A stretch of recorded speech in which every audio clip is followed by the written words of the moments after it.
de, de la blessure, du rejet. Oh là là, qu'est-ce qu'elle peut provoquer comme déséquilibre dans la vie d'une personne qui n'en a pas forcément encore pris conscience et qui n'a pas les outils pour, euh, pour trouver justement l'équilibre. Qu'est-ce que j'en fais? Qu'est-ce que j'en fais? Qu'est-ce que j'en fais aussi de ces traumas qui sont obligés dans la psychanalyse freudienne? On parle déjà de rejet quand je suis éjecté du ventre de ma mère. J'étais bien dans le ventre de maman. J'avais tout ce qu'il me fallait, j'avais l'affection, j'avais, j'avais de quoi survivre, j'étais confortablement installé, j'étais tout seul, ou peut-être avec quelqu'un d'autre si on était des jumeaux, mais tout allait bien. Et donc il y a déjà ce premier rejet. Et ensuite, je prends le sein, et puis tout à coup, le sein m'est refusé. Donc il y a un second rejet. Vous voyez? Et puis ça continue comme ça. Plus j'évolue dans cette phase première, hein, de ma venue au monde, et plus je vais être écarté comme ça. Et ça, ce sont des choses avec lesquelles je dois apprendre à me fabriquer et fabriquer mes propres repères. Mais vous savez, la nature est aussi ainsi, et pas qu'avec les humains. La femelle ours, dès que ses petits arrivent à un certain âge, j'ai oublié l'âge, pardonnez-moi, elle les abandonne, elle les emmène dans un coin, et puis elle les laisse. Vous vous débrouillez maintenant. Vous vous débrouillez. C'est-à-dire que le travail naturel de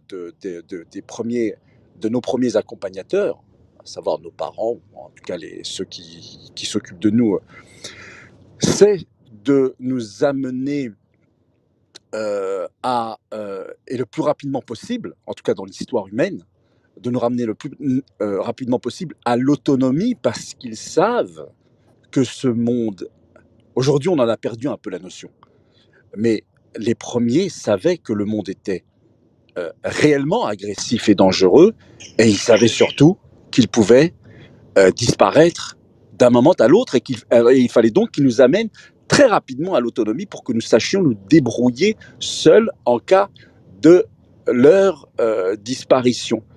Donc, cette blessure du rejet n'est-elle pas finalement une nécessité naturelle au sens même de Schopenhauer du terme, quoi, quelque chose qui va en fait faire que de toute façon c'est comme ça qu'il fallait faire pour que l'humanité survive, et qu'en fait notre travail en tant que thérapeute, en tant que psychanalyste, etc., c'est de changer nos lunettes et d'amener la personne que nous accompagnons à, à comprendre comment trouver ses propres repères avec cette blessure narcissique. Freud parle beaucoup de blessures, en fait. Il ne parle pas forcément de blessure du rejet, en tout cas, j'en ai pas souvenir, mais il parle beaucoup de Oui. blessures narcissiques.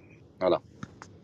Excusez-moi si je reste pas trop Non, longtemps, mais mais en tout cas, je vous écoute beaucoup. avec beaucoup d'attention. Merci beaucoup, Nader. Tout à fait.